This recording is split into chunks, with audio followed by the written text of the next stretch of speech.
Hi, Tommy Heffernan or Tommy the Vet here with Precision Microbes. Welcome to our new series we're calling What's the Story. Today's our first episode. We're down here in County Limerick to meet our customers. Why?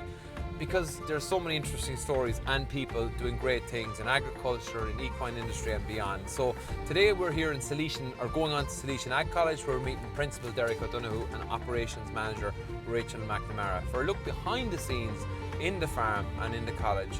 So take the journey with us. This is perfect. So here's Derek. We're going to go out on the field. Derek, that was very good timing. Okay, Derek, we're out here with cows. Fabulous backdrop. Shannon Estuary. Shannon Estuary in the background, yeah. Cows are moving to a fresh break.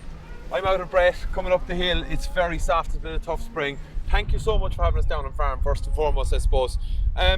Derek, the idea of this series is the stories of the people, the farms, the businesses that we've interacted and encountered, and I suppose this is the first one. It's great to be in Salesian Ag College. Can you tell a little bit, maybe, and then people are important to me, a little bit about yourself for people, so your own background and how you ended up the principal of the college? Like a lot of things, Tommy, by default, I'm from a farming background. My mother and father were not farmers. I spent most of my summer holidays, any time I had, with my aunt and uncle. They didn't have a family, and I ultimately built a house there. Wanted to be a vet, didn't get the points, so the next logical step was study ag science. Went to UCD, 4 years in UCD plus one practically at that time. It was a 5-year course. Went on then and done a master's in Lines Estate, and from there then first job was with Teagasc. So I was with Teagasc for 19 years across multiple enterprises: dairy, beef, dry stock and tillage. And I worked in Longford, Wexford, Dublin, so I kind of travelled around a bit. And 10 years ago, I was based as a dry stock advisor in Limerick, and the principal job in the Ag College in Pallaskinry came up. It was near home. I didn't have a background in education, would never have been a teacher. Applied for the job. It was promotion, there was more money, so why wouldn't you go for it? And I suppose, like one of those things, was a job, whether I got it or didn't get it, wasn't going to be the end of the world for me, and they're the ones that come up trumps. You went in a little bit fearless, so kind of to, this is who I am. If I don't get it, I'm not going to lose my life. Exactly. And ironically, I actually took a drop in salary starting off. Okay. So yeah, here now just over 10 years, enjoying it, really enjoying it. And yes, it's still about education. Advisory is educating farmers. Yeah. Look, the business you're in, it's all about, so it's still education in just slightly different format, and to a younger cohort of farmers that are going to be the future farmers in Ireland. Yeah, we're going to talk about education later on, because I do want to focus on that in a section. But I have got to know you through, I suppose, our involvement in the farm and doing some stuff. You're extremely driven. You're focused, you know where you want to be, and you have a progressive mindset, Derek, which is a very important thing in agriculture. So I think, look, everyone's with hope, so they're humble as well. So, you know, we're typical Irish. We're not great to take compliments, but you've driven the farm here. You have an ambition and idea for the farm, don't you? Yeah, it's a team of people here. I suppose ultimately we want to be leading and not following. We need to be out there in front with the latest technologies, the latest advancements. We embrace those. Sometimes they don't always work out, but it's important that someone does take them on board. And I suppose one example was the dairy herd. We changed the dairy herd 6 or 7 years ago, both in terms of the cow type and the system. So we changed cow type to very much a grass-based cow. Spring calving, and we more than doubled the herd size, and that was really when kind of quotas went, something we couldn't do now really from a sustainability point of view. Doubling cow numbers wouldn't be seen to be the right thing to do. But in terms of cow numbers, we're pretty well stocked at a cow to the acre. We don't see ourselves going beyond that. We haven't any additional land, and we're just running a simple system that is labour friendly, as best we can, environmentally friendly, sustainable, and that if a student was to try and replicate all or part of it at home, that they could make a living out of it. So there's actionable stuff here on the farm. So I think this is a good moment to leave the beautiful backdrop of the estuary, to head back into the yard and maybe start at the beginning. And I know Rachel's going to take us through the calf rearing, and I'm going to come back to you again. And we're going to talk a little bit maybe in the parlour about production, the cow type and what we're doing. And we're going to mention sustainability as well, because I'm very conscious the new fresh break and the field that the cows have come into is mixed species swards, but there's so much more to sustainability, isn't there? Oh, it's endless. And I think as the day and the weeks go on, that sustainability becomes a bigger and bigger and bigger picture. I suppose some of the things that's slurry tanker, even the simple things as an oil tank in the yard, a bundled oil tank, diesel tank. If it leaks, where does it go? That there's a bund in that's going to hold it. So it's a big topic. We're going to come back to that, but we're going to head into to talk to Rachel now about calves and have a look at, I suppose, the fresh beginnings. We're still towards the tail of the calving, so we're going to have a chat with her. Okay, we're back in the yard of the farm here in Salesian Ag College. We got our introduction from Derek, and now we're actually going to talk about calves, because it all starts with calves. And we're going to meet operations manager inside in the shed here, Rachel McNamara, who's going to talk about calf rearing on the farm and how they do things.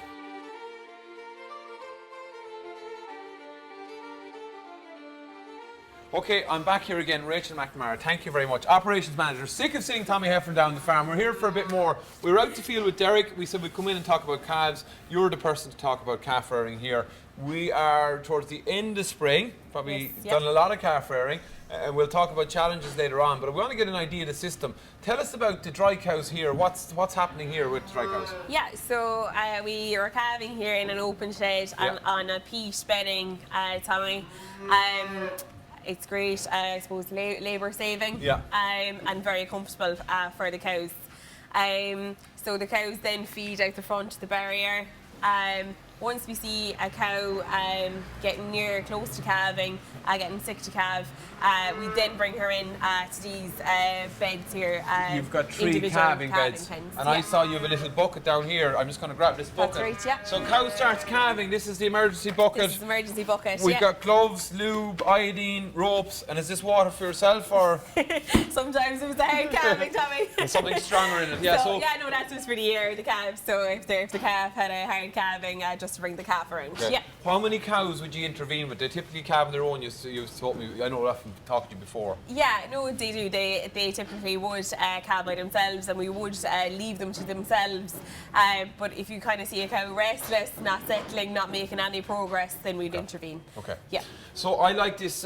This is a really nice idea here. I want to talk about this because part of this as well is to show people some practical stuff that could be used on farm. So we know colostrum. They talk about colostrum. Everyone knows colostrum is really important.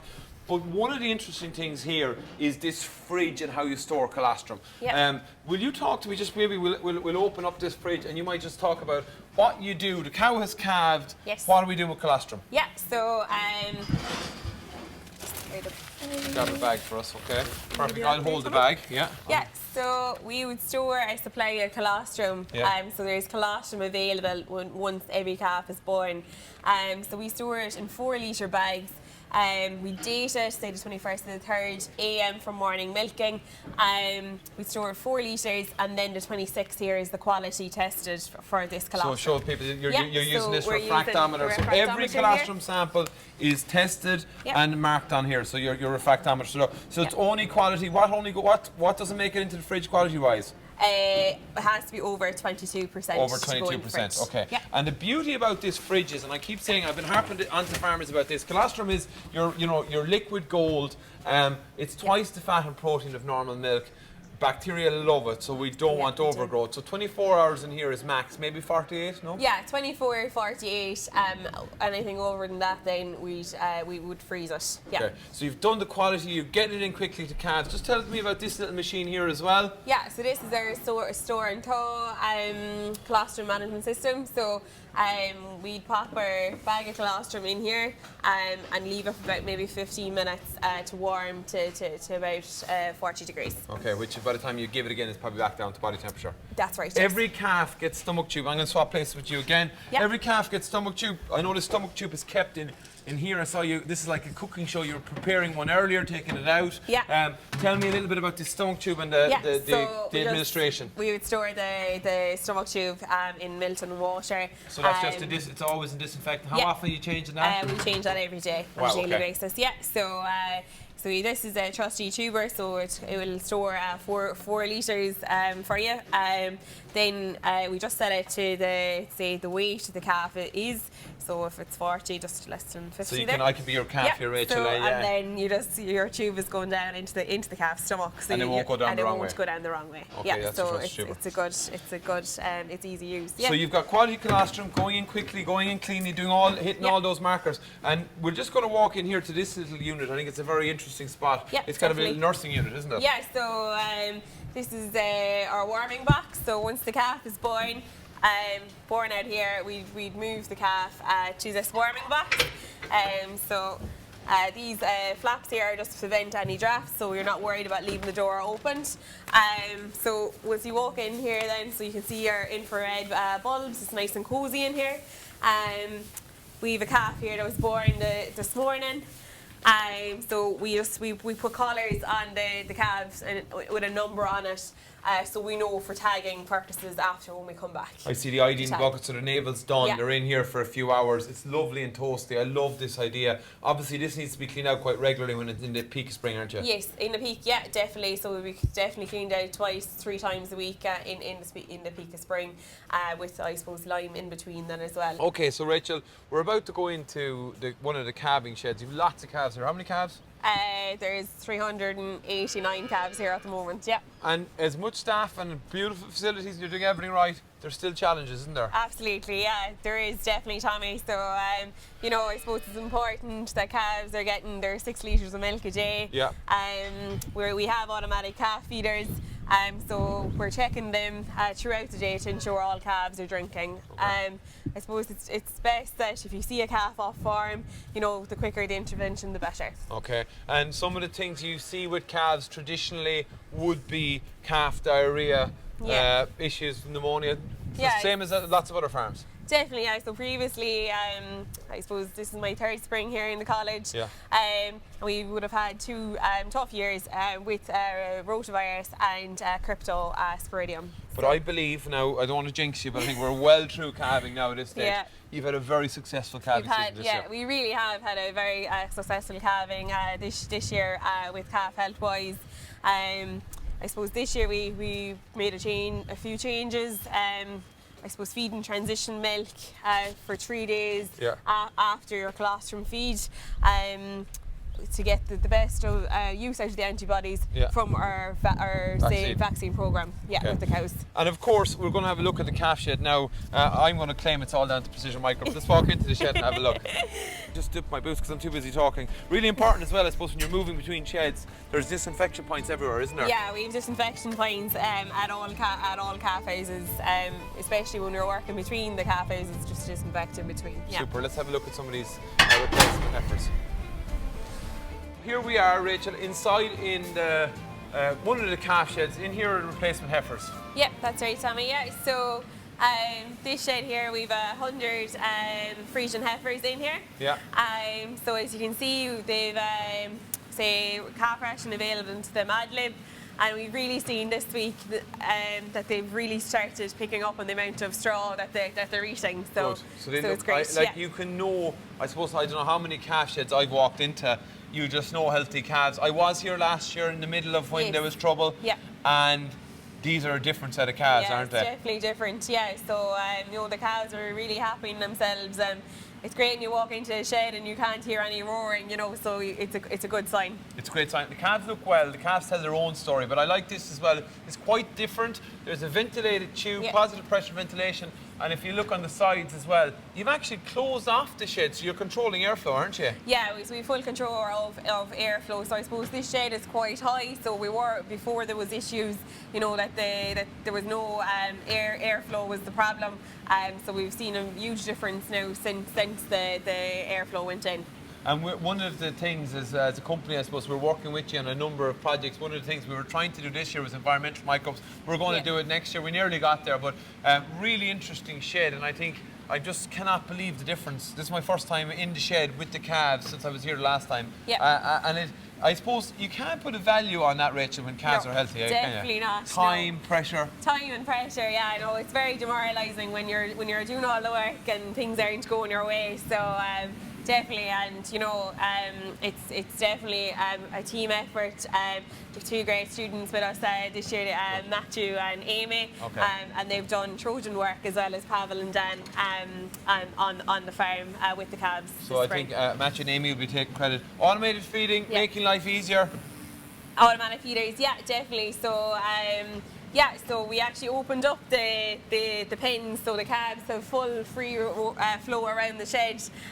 So it's definitely helped with feeding as well. Oh yeah, because you've less calves and less pressure on stations. They just look so content. They're chewing the cud. Anyone who knows me will. I love calves, so it's just great to see it. Again, I see the microbes are going in through the automated feeder, and that's dosing away automatically. So it's going automatically. Yeah. So there's a pump in here in the feeder.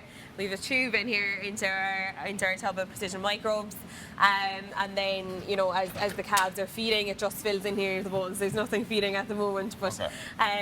So they're getting 30 mLs say over the 24-hour period. I'm going to go down to the shed below. I'm going to talk to Derek now about production and genetics and all that stuff, and I think you're going to come back in. We're going to finish, most importantly, because this is an education facility, back talking to you about education in a while. Yeah, absolutely. Look forward to it. Thank you, Tommy. Thanks so much.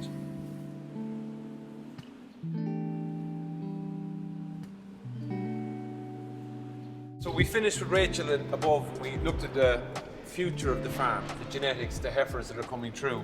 It's funny here, you know, the churns, where milking has come from churns to this massive rotary farm here, Derek. We started our conversation out with the cows. Talk about production on the farm, genetics. What you said you've made a bit of a change in genetics. Talk about the genetics here on the farm with the dairy cows. Yeah, so we're running a high EBI grass-based herd. So, and within that EBI, we have a big focus on fertility. We're a compact spring calving herd, calving to grass, with our objective being to produce a lot of our milk from graze grass. Now, 2024 has been a challenge so far. Weather-wise, but that's the exception rather than the norm. And really fertility drives that. So you've a compact cow as well, because she's got to walk quite a distance, doesn't she? So like our cows are walking 1.8 kilometres to the furthest paddock. That's not the entire year. We take those 2 cuts of silage there, but the shoulders of the year they are. So we want a cow that's not good on feet, easy to maintain, and will produce close enough to 1 kilo of milk solids per kilo of live weight. So we're not quite there yet, but that's our objective. They're the performance metrics, the sexy metrics everyone likes to talk. We all benchmark farms off. Where are you at this current time? I know you've had your challenges with TV. Where's your current performance, cow performance sitting at? So we're sitting at between 450 and 460 kilos of milk solids. But the herd isn't mature yet. We've been growing the herd, and we've just been hit with TB now. So the herd, we brought in 130 heifers spring of 2024 because we lost 100 odd cows due to TB. So that kind of has set us back again, and the herd is now young. So it's going to be another 4 years before we reach a mature herd, assuming TB doesn't get any worse in the meantime, or any other catastrophic events don't appear. One of the things I loved about the farm here, and maybe your attitude, you're driving it, and I know you're very focused, you have a great team around you, is that you're not afraid to try things. I'm probably here because the microbes are tried on farm, to be honest with you, but you know, you're not afraid to push the boundaries, because we can't keep doing the same thing and expecting the same results, can we? No, we have to change, we have to evolve, we have to adapt, and look, we are willing to try. Some things will work out. Not everything works out that we try. Thankfully, most do. But I think, look, we can't knock something until we've tried it. And that's an important mindset for the students as well, isn't it? Hugely, yeah. And look, these are going home farming, and look, they need to be prepared and open to change. If we weren't open to change, we wouldn't be where we are now. There's a quote we talked about earlier on. We were walking down. You said a tillage farmer was saying something about. What was the quote? Yeah, Jim McCarthy, tillage farmer from Kildare. Look, he's multiple units outside of Ireland now, but doing the same thing this year as last year, and expecting a better outcome is fallacy. It's insanity, I think, as well. So we're here in what is a large-scale rotary parlour. This is where the end product, animal protein, is produced. It's a commercial dairy farm, but a heavy emphasis on education. Where are the students in relation to? They've so much to manage just within getting their own farms and all the systems and all the legislation right. Where do you position the final product and the production of animal protein and the consumer and that story with students? Is that an important story for the student, and maybe for you also often have people coming into the farm? Yeah, so I suppose first of all for the students to realise the importance and the significance of the product they produce and the value of it. But I think we have a big part in the wider education.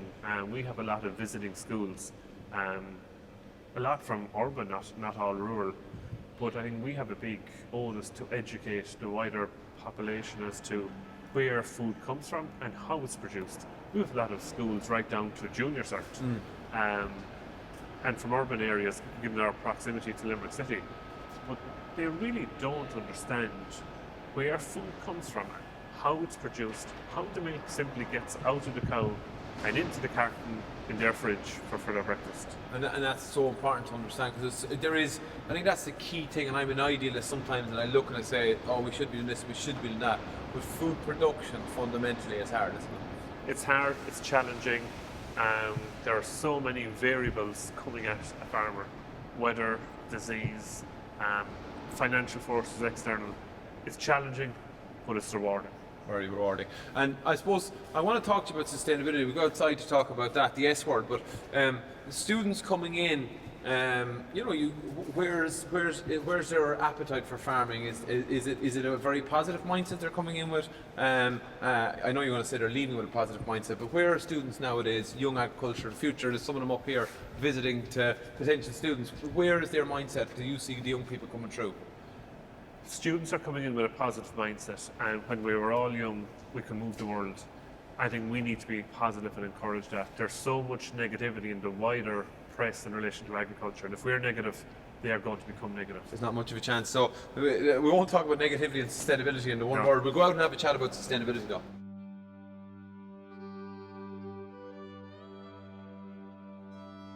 We're out here, we're going to talk about sustainability. I have to pick up the mixed species word. You have some in your hand. Someone said to me, Derek, we have to reimagine our relationship with weeds, you know. If you go back, you mentioned at the very outset, you worked on a farm with your aunt and uncle. I had a similar experience with my mother's uncle and aunt.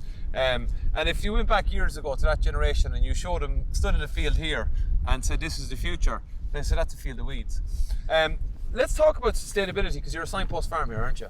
Yeah, so we're part of the Teagasc Signpost programme, or Signpost Farm. We're one of the many in that programme, and I suppose really it's about demonstrating best practice when it comes to sustainability, and both environmentally and economically, in terms of the food we produce and a system that the next generation will be able to farm with and live with, and that we're minimising our impact on the environment. What does that practically mean on the farm? What are the things that where's the focus lie with that type of approach? Well, it's such a broad brush, isn't it? Sustainability, and so maybe a word used very overused. Yeah, but if we even just take the multi-species here, and look, this is only our third year with multi-species. We're trying to reduce the level of inputs right across the farm. So whether it's multi-species, trying to reduce the level of chemical nitrogen, selective dry cow therapy, trying to reduce the amount of antibiotic use at drying off, better calf care in the spring, which you discussed with Rachel, precision microbes in less antibiotic usage going in, and if we have dramatically reduced our antibiotic usage in the calves. And that's not a measure of sustainability, but it's very important, isn't it? It's hugely, yeah. We passed the diesel tank there for the tractors. All our diesel tanks are bunded, so if they do leak, if the tank itself, that there's an outer tank around it, and that it doesn't spill and get down, contaminate soil or contaminate groundwater. Sustainability, and then a big thing from us is staff and employment. So people. We have regular start time, regular finish time, and we work 10 days on, 4 days off. Staff know now when they're off, next August, next September. There's no mystery about it. I'll have to challenge you a little bit, Derek, on a couple of things. You've got to scale, people will say, to do that, to allow the rotas and stuff like that. So if I'm a student coming in and I'm from a smaller farm and maybe it's me and a parent or a brother or sister, is that something we can incorporate in any farm system? We can incorporate in any farm system. I came from rural West Limerick. When I was growing up, the longer the days got coming into the spring and into the summer, the later the milking time started. In the winter, people could start milking at 4:30 or 5 o'clock when it's getting dusk. When you got into midsummer, 8 o'clock before cows were coming in. Okay. So that's just an attitude and a practice. Of course we can change it. We might have the scale, but we have 2 permanent farm staff. Okay. So it's not that we have an endless amount of staff, we don't. One of the other things I'll challenge you on, and people who will have watched us talk about the calves will talk about bedding cows on peat. Now, as somebody who loves cow comfort, I know that it's a comfortable bedding, but from a sustainability perspective, it's something you probably won't be doing long term. So what would you say to that? Yeah, look, it's not sustainable. It's a finite resource. We're using it because of cow comfort and cost. It's very limited, probably another 2 or 3 years. We'll then have to look to an alternative. But I think when we look at sustainability, we need to look at the entire picture on a farm.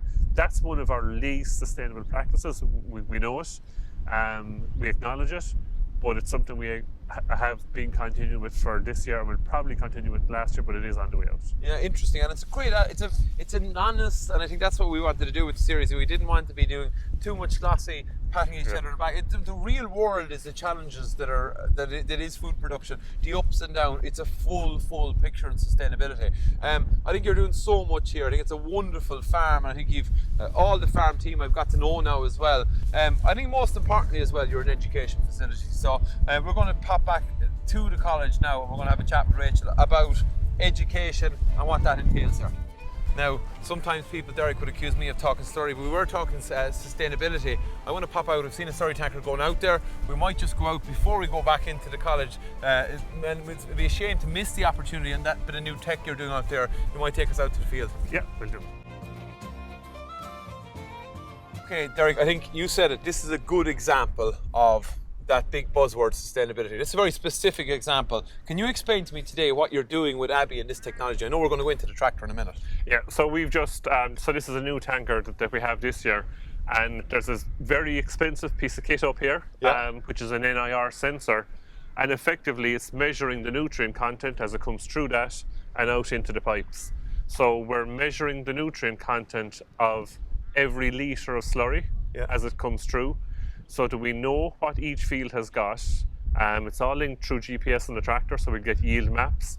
And ultimately, our aim is to try and reduce our inputs of chemical fertilizer, particularly nitrogen, but also P and K, and to maximise the nutrients that we generate on farm over the winter, and we generate a lot of slurry. Okay, so it's precision slurry spreading. It's Precision Microbes. Yes, it is precision, yes. Yeah. Okay, which will make a huge difference, because slurry management, it's a huge tool, but also from a sustainability point of view, is a huge challenge around overuse and using it incorrectly.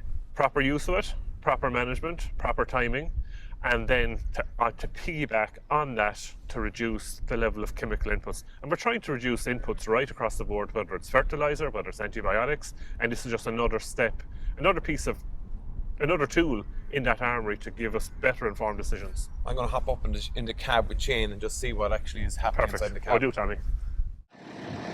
So we were talking about sustainability. Derek brought us over to the field here where they're filing out a new piece of, I suppose, precision kit for slurry spreading. So Shane Ryan, the college, is up here in the cab. He's going to explain to us what they're actually doing. So you see dry matter is the first thing there. Yeah. So you see it's very watery, 2.74%. Yeah. The next thing then is phosphorus, your P's. Now that's low, but again it's not agitated. I believe the phosphorus sinks to the bottom. The nitrogen then is 1.13. So there's 1.13 kgs of nitrogen in every 1,000 litres. And then you have your K and you have your NH4 then as well. So this is in real time, and what he can do then is selectively put his nutrients out based on his slurry. So we're gone back to the day where we just threw out the slurry at the field, ad lib. We're now it's precision. It's precision. And you see this screen here then, it's a flow meter on this as well. Yeah. So you set your working weight, you set Now, give you gallons per acre, you can go litre per hectare too. You can set how many gallons per acre you want, okay? And then don't mind that big number there, but it gives you the recommended speed, Okay. and then your travel speed.